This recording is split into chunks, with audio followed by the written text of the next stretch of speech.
Yeah, there's that. Old fumble fingers Don. Old fumble fingers. Yep.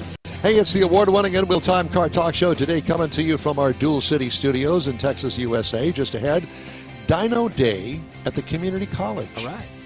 Learn about all that. Later, our story of the week, Jeff's Motor Minute, and I'll review the all-new 2026 Kia Sportage plug-in review. Just ahead on the Ed Wheel Time Car Talk Show. Howdy, along with Mike out of this world Mars, way over there in the other studio. We need more Jeff Zekin, Chief Engineer David Ainsley. He's hanging in there with us. Hanging. And I'm Don Armstrong. Glad you could join us for our Saturday matinee. Can I call it that? You can. What is the definition of a matinee? Daytime.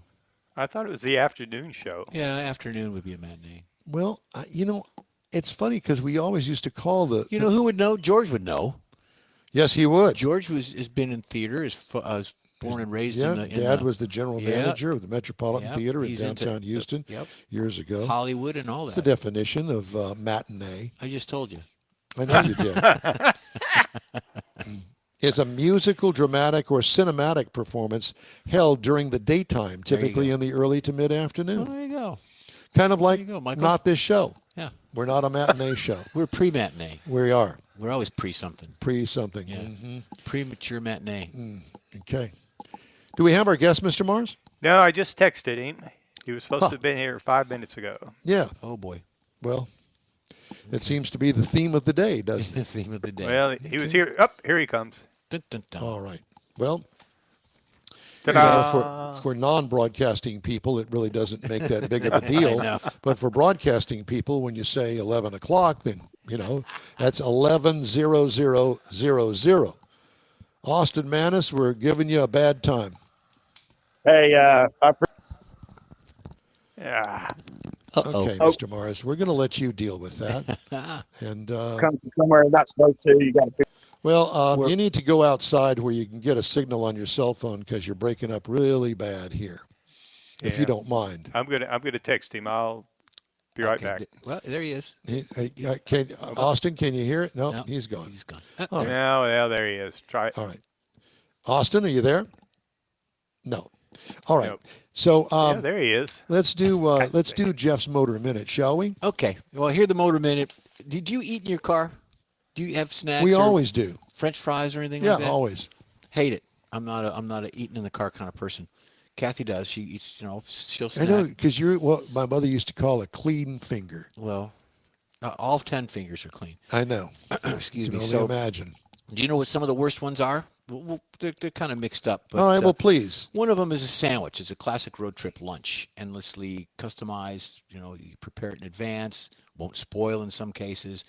Few hours in the trunk, and it's wrapped properly. However, when you're eating it, the choice is filling crucial parts of the seat. It's messy. You're getting it on yourself.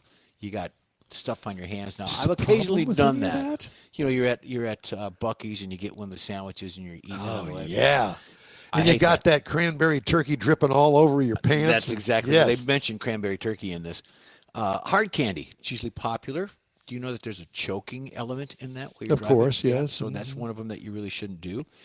Cups of yogurt, family favorite. You get some, nutrition and protein and calcium and all that stuff, but you need cutlery, you need a spoon, you need chance of dripping on yourself and on the seat. And not only that, but if it gets down between the seat and the center console, it goes up, and it stinks. It's one of the foods that does smell. It smells quickly. funny in here. What is that? Oh, that's the yogurt that I had 2 years ago. Yep. Watermelon.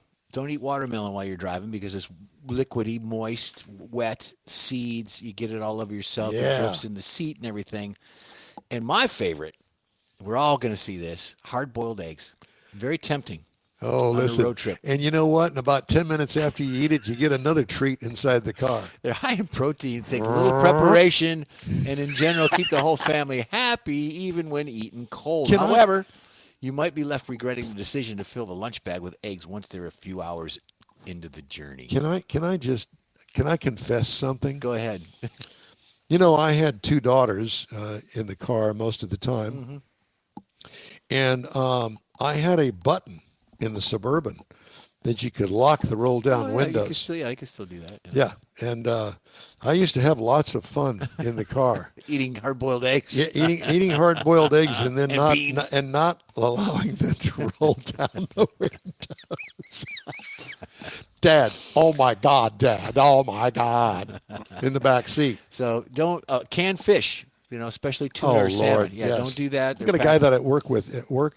He brings sardines in, and it permeates the entire my office. dad would eat sardines, but in the house he wouldn't eat them. In the No, car. you eat them outside. Just the smell, it puts people off. Heat God. you put the heat in the equation and all that stuff, and they start stinking in a food bag.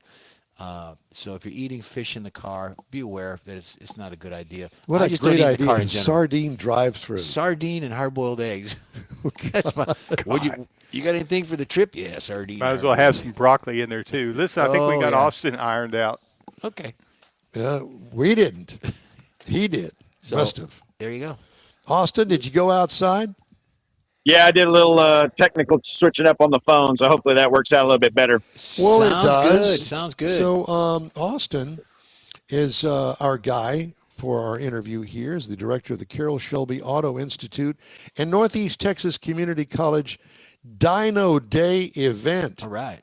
So is this an annual event, a monthly event? Well, in the past, they've had it kind of one per semester, spring and fall. We typically had done it around the anniversary of Carol's passing in May. We found out that was a little tough with finals and everything and graduation. So we bumped it up a little early in the spring to give a lot of our supporters and our students a chance to enjoy the day and get out here. Obviously, with a little wet out here on this beautiful spring Mount Pleasant day, but so we typically do it one in the spring and one in the fall, and we're hoping to kind of reinvigorate that to keep that frequency going. So something tells me that Northeast Texas Community College has some sort of an automotive program. That's true. Had an automotive program, and obviously Carol Shelby, the late great that's from this area, told the college that, hey, he'd really like to support this trade and this skill set in the auto industry, especially in the performance industry. And so he let the college use his name to gain notoriety and help with recruiting and such to get students to be interested in this kind of stuff. And so among several programs, EMS, funeral services, cosmetology, welding, police, there's just so many programs here. And auto tech is definitely a very robust one as well. Could you put him full screen, Mike? Yeah. One of the things that I see here that you're up in Mount Pleasant, Texas. Tell everybody where Mount Pleasant is. So we are, I'd say it's I-30 that runs between Dallas and Texarkana, and Mount Pleasant is just a hair closer to Texarkana. And so if you're coming to the college, you would basically come to Mount Pleasant, head south about 10 minutes out into the country a little bit, and then you're here at the campus. Beautiful campus. Well, I will tell you that I've always considered that part of the state of Texas, that'd be the piney woods of East Texas. Am I correct?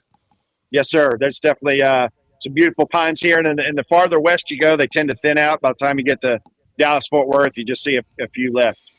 That's why all the good people live over there in Mount Pleasant. Logging country. Exactly. Yeah.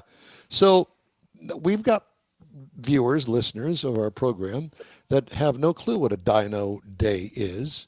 And dyno is short for an object that is a dynamometer that put cars on, and you run up the motor and spin the great big wheel behind it, and it measures all sorts of things like the output of the engine and horsepower and tuning and that sort of thing. And what is it that you guys are doing up there? So you get 2 runs for $35. So that means that you get your car onto the dyno and you make a baseline pull, if you will. And then on the second run, you've done some tuning or some adjusting. Some sort of fine wonderfulness to the car that bumps it up a little bit. Fuel air mixture. Hey, Mike, Exactly. do we have a shot of his? Do we have a video, Mike? Well, I've got a shot of the flyer, but I don't think we can add it without overlaying. Okay, well, Understood. That's fine. let's not do all that. Okay. So tell me, am I far from the truth here? You're spot on. Basically, we've got customers, these participants. They could be students themselves from the college. They could be. We've got a wonderful Shelby Club out of Dallas, Shelby Cobra Association of Texas, that supports us, and so they'll bring some cars out. And what they're, every customer has their reasons for what they're doing. One will, exactly like you mentioned, they're going to do a pull on the dyno. They're going to get a horsepower and a torque reading. They're going to go into their tune and they're going to adjust some settings. And they're going to get that second pull to make sure that those settings are what they wanted to do.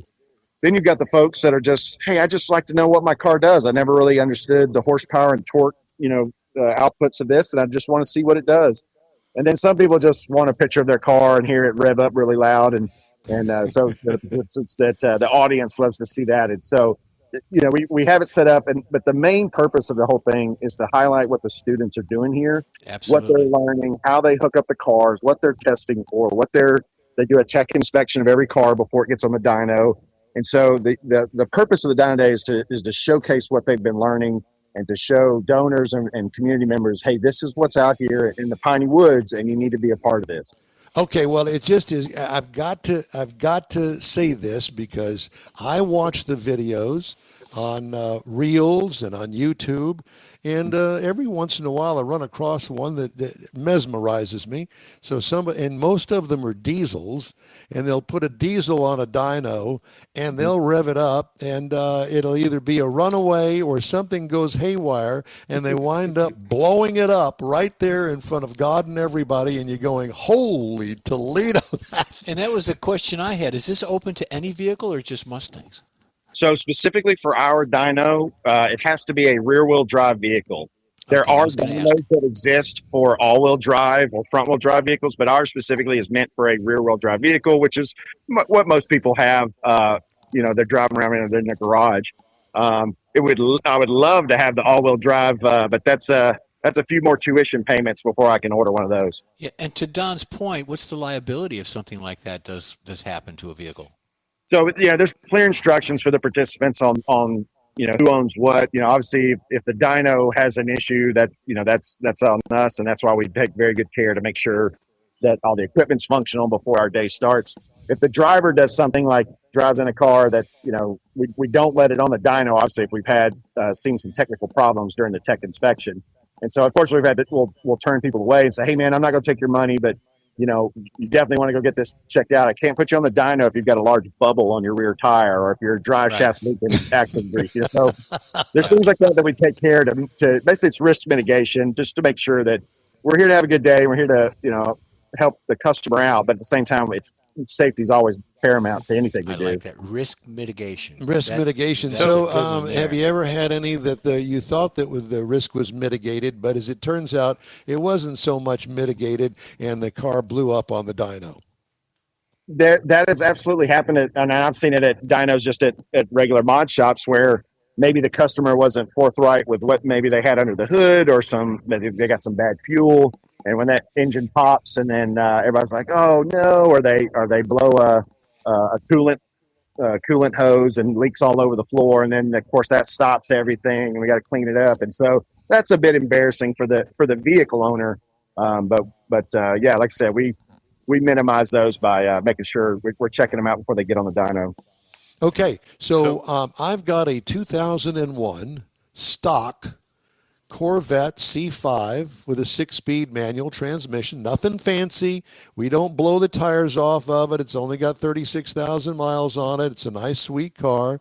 I want to bring it up there, but I don't know anything about getting into the computer of that car and diddling with the engine settings in it. And what I'd really like to do is I'd like to get the engine settings as they were from the factory. How do I go about that?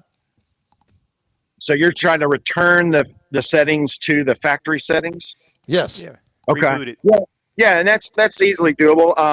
Especially at a dealership can absolutely do that for you, because they'll have what they call the base tune that the manufacturer had put into those motors, and so they could absolutely flash what they call flash your tune and reload the factory settings. If somebody's gone in there and adjusted things, and now you're the owner of the vehicle, you may want to know that they've altered some of those things, because it could affect things like warranty and performance. And so you could definitely come up here and test it on the dyno and get an idea of what the horsepower is, and then go to your dealership and say, hey, I think something's up here. I think somebody made a mistake, or I just like to make this my Sunday driver and I want it factory setting. Well, I made the mistake. I made the mistake of allowing somebody, and I spent a lot of money, allowing them to mess with it. And so now it varies, but I will tell you, generally speaking, you're in fifth gear, sixth gear, and running down the road, and you just kind of barely mash on that accelerator pedal just a little bit, and all of a sudden, it's got a knock.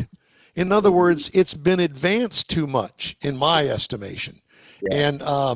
And it really has not done anything to make the performance of the vehicle any more than it really was to begin with. So I'd just like to get it back to where it was.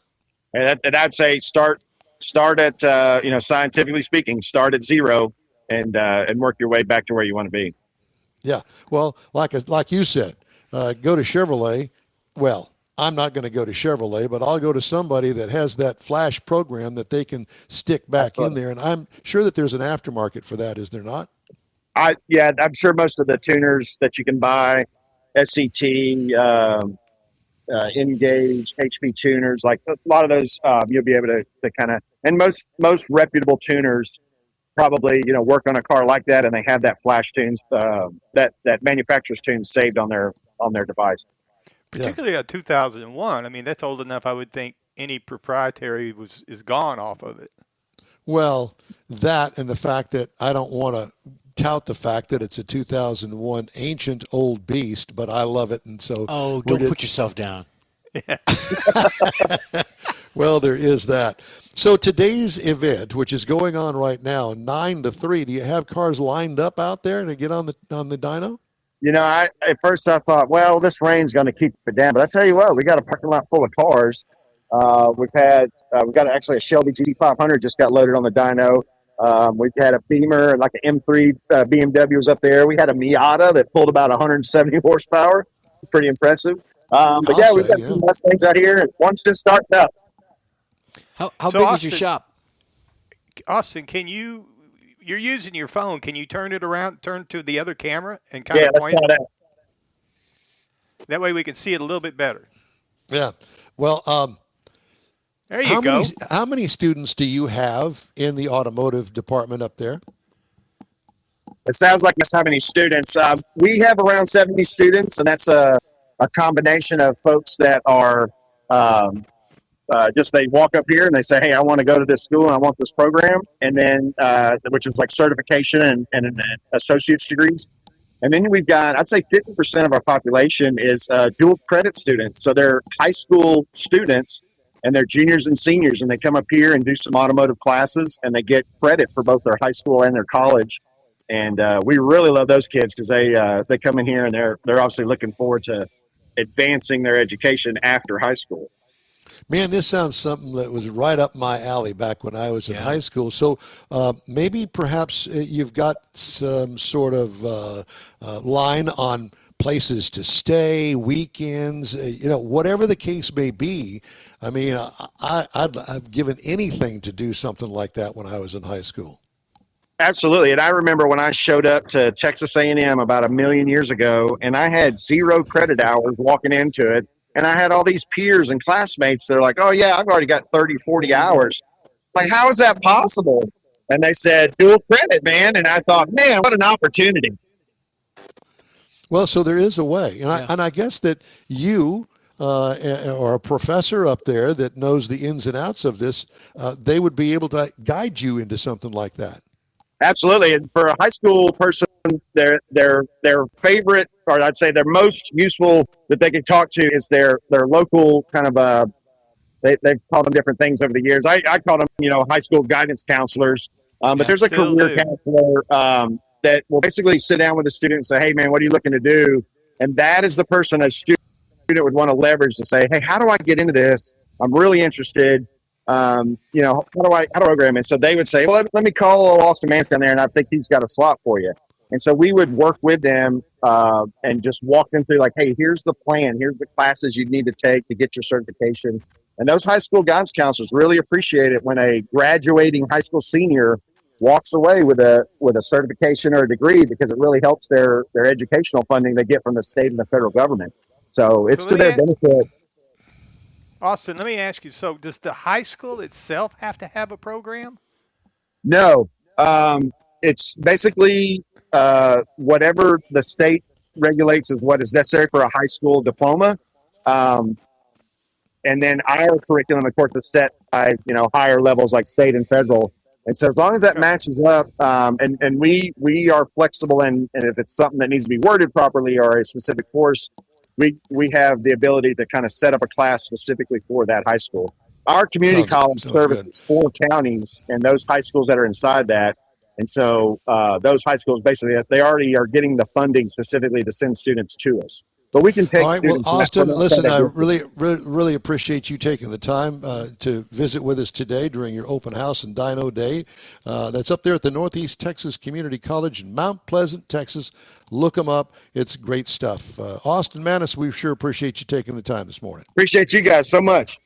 Thank you, Thank sir. you, Austin. Just ahead, Jeff's Motor Minute, and I review the new Kia Sportage plug-in when the N-Wheel Time Car Talk Show continues right after this. The Tex-Mex dining experience is defined by Lupi Tortilla, your destination for Texas's best beef fajitas and frozen margaritas. Since 1983, Lupi Tortilla has served authentic and time-tested recipes made with the freshest ingredients. Atmosphere is part of the award-winning experience at Lupi Tortilla, all developed in a little house near Highway 6 and I-10 in Houston. Visit any of the Lupi Tortillas and you'll see the same attention to detail in each and every location. Start your Lupi experience with queso flamiado and guacamole, along with a classic frozen margarita. Dine on famous Lupi beef and chicken fajitas or pepper shrimp brochette, or a fish or vegetarian entree, and finish with a scrumptious flan for dessert. Find Lupi Tortilla in Houston, College Station, Beaumont, Austin, San Antonio, and Dallas-Fort Worth. There's a Texas location near you. The recipes are authentic and time-tested. The ingredients always fresh. Lupi Tortilla. Eats pretty good. Apple or Android, In-Wheel Time podcast can be found everywhere, on the stream and through downloads. Whether you're on the road or at home and searching for a fun car talk show, give In-Wheel Time a try. Honest new car reviews, fun, informative interviews with real car people, weekly automotive news, features like Jeff's Car Culture, Mike's Driving Destinations, all on In-Wheel Time. Check us out on SiriusXM Podcasts, iHeartRadio, or while you're shopping on Amazon through Amazon Music. InWheelTime.com has a list, so check us out. Our live In-Wheel Time Car Talk Show every Saturday at our regular time, 10 to noon Central Time, on InWheelTime.com, YouTube, and Facebook. And don't forget, 30-minute podcasts of our shows can be found at your favorite podcast store. We hope that you will join us. Time now for this hour's car review. I had a chance to drive the 2026 Kia Sportage. Available trim levels include the X-Line and the X-Line Prestige. Our reviewed trim level was the PHEV, plug-in hybrid electric, X-Line, Prestige, all-wheel drive.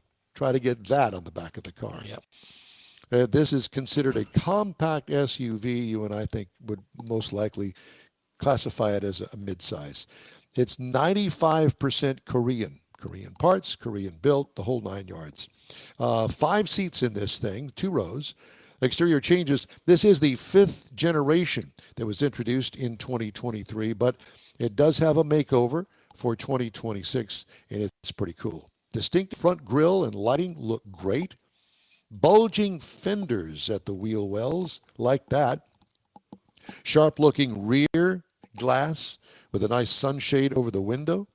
Wide opening rear hatch as well. So if you want to try to get, your other little car in there, you probably could. Mm-hmm. What I liked overall, the design gets high marks in my estimation. What could use improvement? Wheel design. I wasn't a big fan of the wheels, and that was the charge port that you just saw there.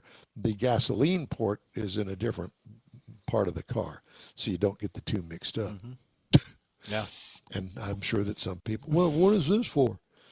Interior highlights. Clean center console, not cluttered with too many buttons and knobs. Same for the dash. It's the minimalist kind of design. Knobs and controls are just few and far between. Changeable instrument cluster. Huge infotainment screen. Steering wheel controls are just right. Ooh. Cargo room, adequate and competitive for its size and class. What I liked? Color options and seating material design. Very cool. What could use improvement? I don't know. I will tell you that I plugged this in here at the house, and I also plugged it in at the office. Only on 110 now. Just a regular standard thing. And I think that you'll be interested in this. 1.6 liter turbo with the plug-in hybrid, so it's got electricity as well. That combined makes up 268 horsepower and 271 pound-feet of torque. That's a lot, my friends. That's with the combined gas and electric. 6-speed automatic transmission. Standard all-wheel drive on this one. Now, the electric and gas mileage that is advertised is 83 miles per gallon. Wow. Gas only is 36. Now, this is the first time that I've ever done this, where I plugged the car in so it had electricity. So I did both. The car did it for me. The both gasoline and electric. I got 61.3 miles per gallon. Wow. Over 468.83 miles. Pretty impressive. Yeah. Yeah.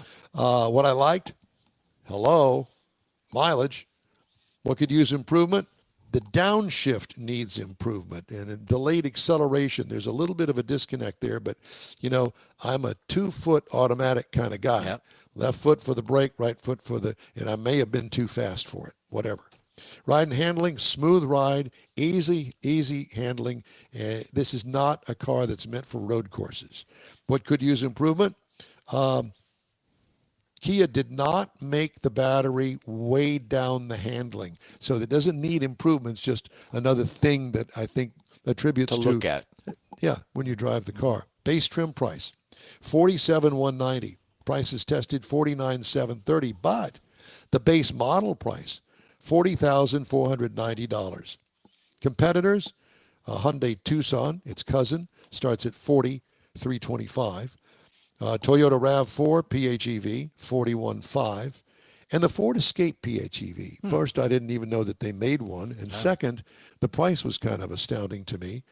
It went for $31,495 as a base price. Wow.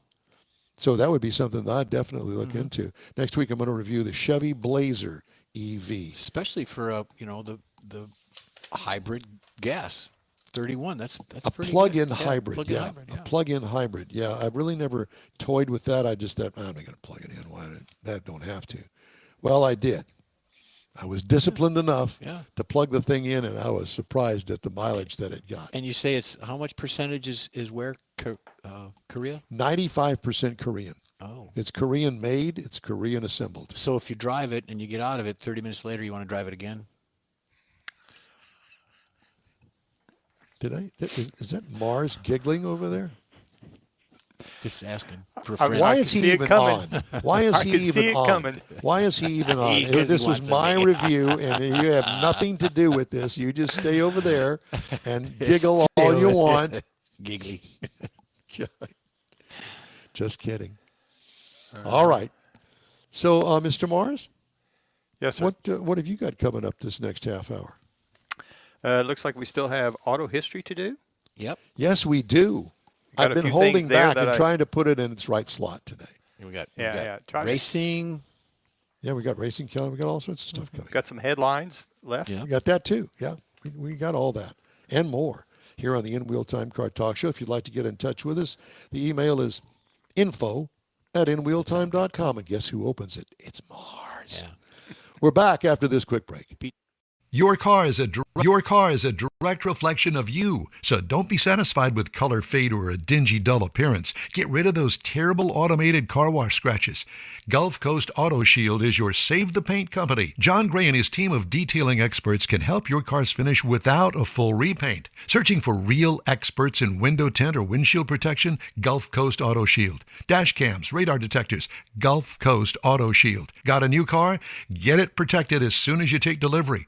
If you don't know which of the multitude of protection products to go with, John Gray will give you an honest opinion and won't sell you something you don't need. John will help you understand the many options and pricing right on the spot. He's your guy to have your ride looking its best and protected too. See the state-of-the-art shop yourself. Free tours anytime. Gulf Coast Auto Shield is easy to get to, located just south of the Southwest Freeway on the Sam Houston Parkway. Gulf Coast Auto Shield, full-service luxury car care today and online at gcautoshield.com. Gift giving should be meaningful, and we have an idea. A hand-painted custom illustration of your car from one of the nation's leading artists. Now you can get one or a car show poster customized for you, a friend, or a loved one. Bill Sites will be happy to guide you through the process. No matter what the day, birthday, anniversary, or any day, an Autographics custom illustration adds an extra touch of class to any home. Call Bill today, 832-922-0963. That's 832-922-0963. That's it for this podcast episode of the In Wheel Time Car Show. I'm Don Armstrong, inviting you to join us for our live show every Saturday morning on Facebook, YouTube, Twitch, and our InWheelTime.com website. Podcasts are available on Apple Podcasts, Spotify, Stitcher, iHeart Podcast, Podcast Addict, TuneIn, Pandora, and Amazon Music. Keep listening, and we'll see you soon.